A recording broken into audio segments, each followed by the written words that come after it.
Hello everyone. आज है 9 अक्टूबर और आज इस वीडियो में हम बात करने जा रहे हैं भारती एयरटेल के बारे में। देखिए, भारती एयरटेल का शेयर 425 रुपए के आसपास अभी ट्रेड कर रहा है और आज कुछ खास अट्रैक्शन यहाँ पर देखने को नहीं मिला, लेकिन हाँ, जब दिन की शुरुआत हुई थी तब 435 रुपए का एक बढ़िया हाई बनाया जरूर था, लेकिन बाद में शेयर टूटता चला गया और एंड ऑफ द डे उसी प्राइस पर क्लोज हुआ जिस प्राइस के आसपास ये शेयर ओपन हुआ था। पिछले कुछ दिनों से भारतीय एयरटेल के शेयर में भयंकर गिरावट बनी हुई है, बहुत लोगों का पैसा यहाँ पर डूब रहा है और ऐसे में बात करना बनता भी है कि भारतीय एयरटेल के शेयर में खरीदारी करने का क्या ये सही मौका है कि नहीं, और जिन्होंने खरीदारी की है उनको अब यहाँ से क्या करना चाहिए। तो भारतीय एयरटेल के बारे में अगर हम बात करने जाए तो 425 रुपए के ऊपर अभी शायद ट्रेड करा है। पिछले एक महीने में देखें तो पिछले एक महीने में भयंकर गिरावट है।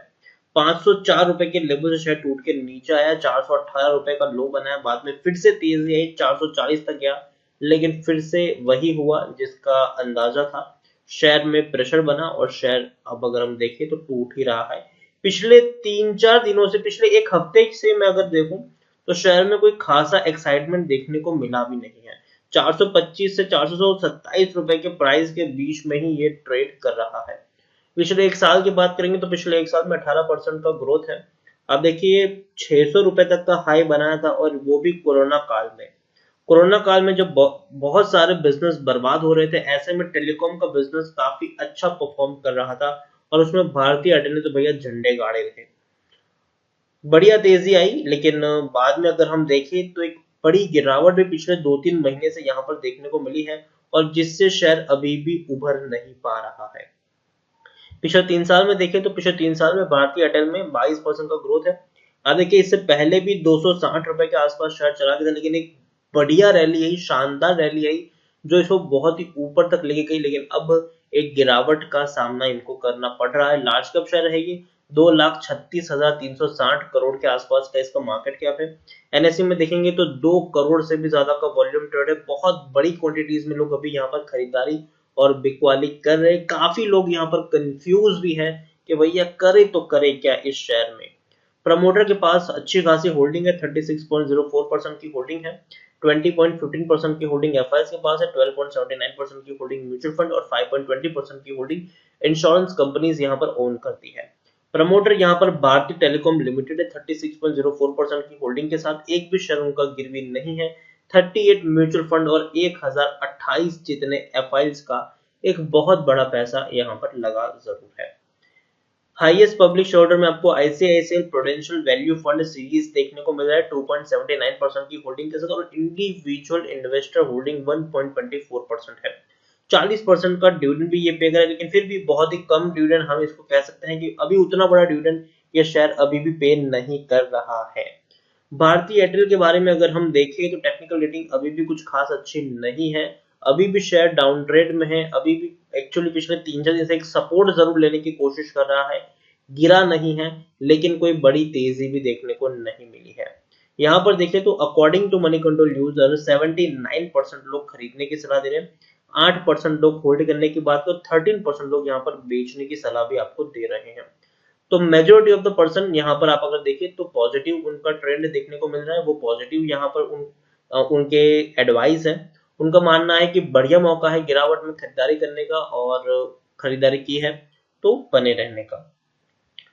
पिछले 5 क्वार्टर को अगर हम देखें तो हर क्वार्टर में इस कंपनी को भयंकर नुकसान हुए हैं। जून 2020 में 15,355 करोड़ का लॉस था, 4,885 करोड़ का लॉस मार्च 2020, दिसंबर 2019 में 312 करोड़, सितंबर 2019 में 23,145 करोड़, जून 2019 में 2,300 करोड़ के आसपास का लॉस।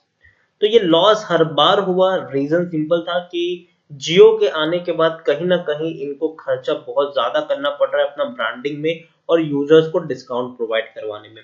और दूसरी बात, जो एजीआर ड्यूज है वो भी कहीं ना कहीं एक मेन फैक्टर यहाँ पर प्ले कर रहा है। एजीआर ड्यूज बहुत ज्यादा है और उस एजीआर ड्यूज को चुकाने के लिए उनको बहुत बड़ी फंड रेजिंग करनी पड़ी है, और हालांकि एयरटेल ने अपनी फंड रेजिंग पूरी कर ली है। तो एजीआर ड्यूज का जो कर्जा है, जो पैसा है, वो चुकाने में एयरटेल को कोई दिक्कत नहीं होने वाली है आने वाले दिनों में। तो एयरटेल अगर हम देखें तो एक सेफ साइड पर जरूर है, ऐसा हम यहाँ पर कह सकते हैं। इसके अलावा बहुत बड़ी होल्डिंग प्रमोटर अभी भी ओन करते हैं। हालांकि प्रमोटर अपनी होल्डिंग को बेचा जरूर है, लेकिन उन्होंने वो तब होल्डिंग को बेचा था जब उनको पैसों की जरूरत थी, जब वो लोग फंड रेज करे थे, इसलिए उन्होंने वहां पर बिकवाली की थी और एक बड़ी फंड रेज की, ताकि जो एजियर ड्यूज है उसको ये लोग समय समय पर चुका सके। और एक तगड़ी बैलेंस शीट अभी भी एयरटेल के पास है। अभी भी एयरटेल एक बहुत तगड़ा पैसा स्पेंड करना चाहे तो आराम से कर सकता है। और टेलीकॉम सेक्टर की अगर हम बात करने जाए तो जियो को अगर कोई कंपनी टक्कर दे सकती है इंडिया में तो वो सिर्फ और सिर्फ एयरटेल है।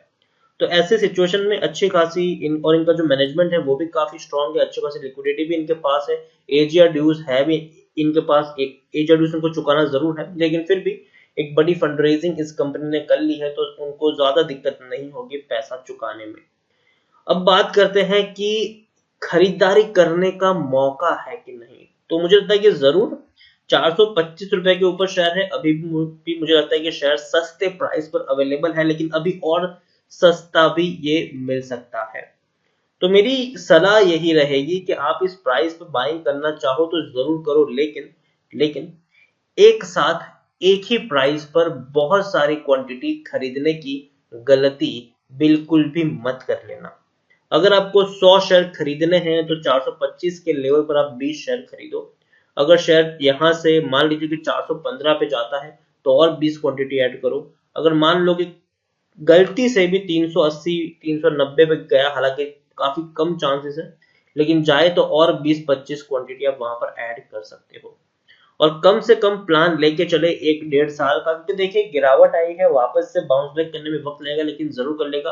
और एक और चीज है, दोबारा इसमें आपको तेजी देखने को मिल जाएगी, क्योंकि जो चर्चा है पिछले काफी दिनों से वो ये है कि जो आरपूस है वो बढ़ाने की चर्चा है।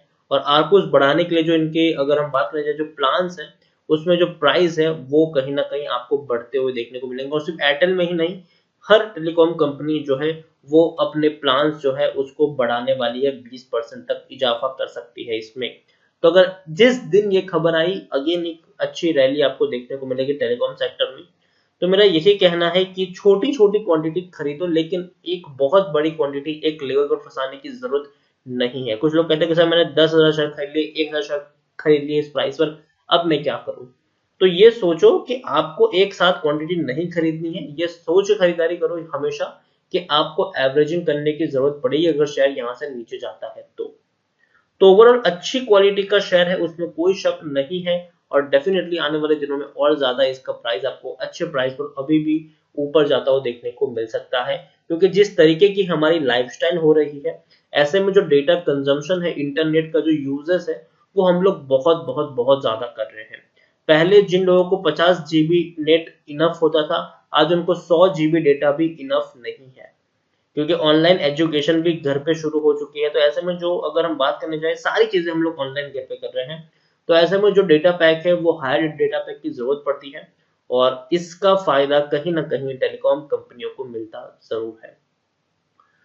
तो इसी बार वीडियो को एंड करूंगा। अगर आपको वीडियो पसंद आया हो तो प्लीज इसे लाइक करो, शेयर करें। अगर चैनल पर पहली बार आए तो प्लीज सब्सक्राइब करें, और भारतीय एयरटेल के बारे में आप क्या सोचते हैं वो भी आप मुझे कमेंट में लिखकर बता सकते हैं। Thank you.